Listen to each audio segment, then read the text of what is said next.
with the current 2022 winter anime season. If I had to tell you what my current anime of the season is, it will be Miss Kuroitsu from the Monster Development Department. Tragically, it is a series no one is talking about or cares about here in the West. The strength behind this series is the immaculate comedy. What makes it funny is that the series is about a group of incompetent employees that work for an evil company that makes terrible monsters for their monster development department. Their goal is to take out an overpowered and generic hero called Blader, who is made bland on purpose, and they fail every time. Sometimes Miss Kuryotsu may have a great idea for a monster, but differences in taste, time constraints, and lack of budget sometimes leaves them with embarrassingly bad results. They already created a wolf boy that regrettably ended up in a wolf girl's body. A little girl that was supposed to have 10 serpent heads coming out of her back and poison abilities, but ended up with no poison abilities and only 4 serpent heads due to budget constraints.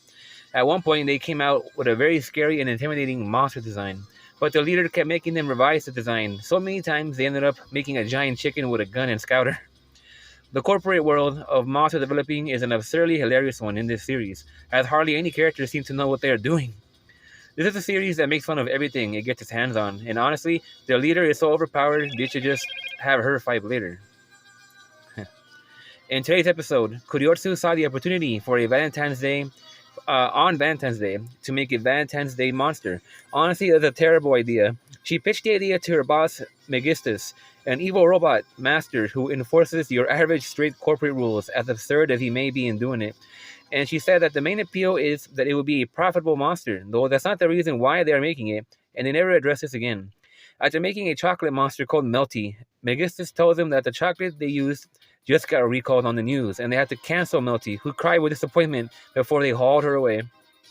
Prior to that, the leader, an overpowered little girl, accuses Kuryotsu of not being able to pull off the Valentine's Day monster out of Kuryotsu's own lack of romantic feelings and intimacy, and sends her and Wolf to chocolate boot camp. I get why Kuryotsu had to go, but why Wolf?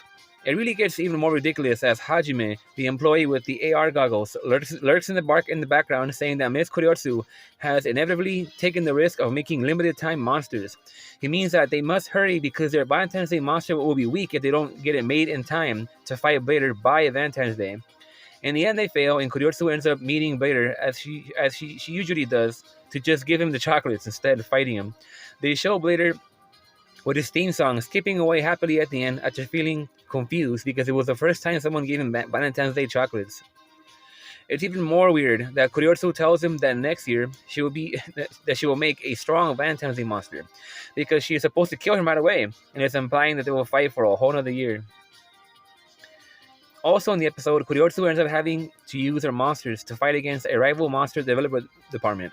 The leader in that faction has bandages on his face, but for whatever reason, his large mustache is over them. Her adversary's monsters have psychological powers, and though they are presented as strong and fearsome, they lose pathetically.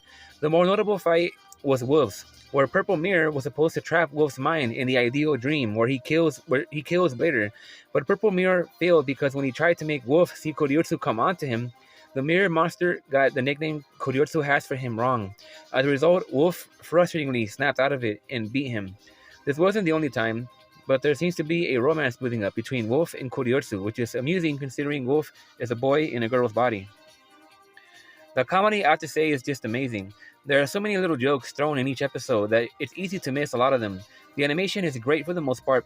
I am partly fascinated in how they draw the characters' eyes, and the music is good as well.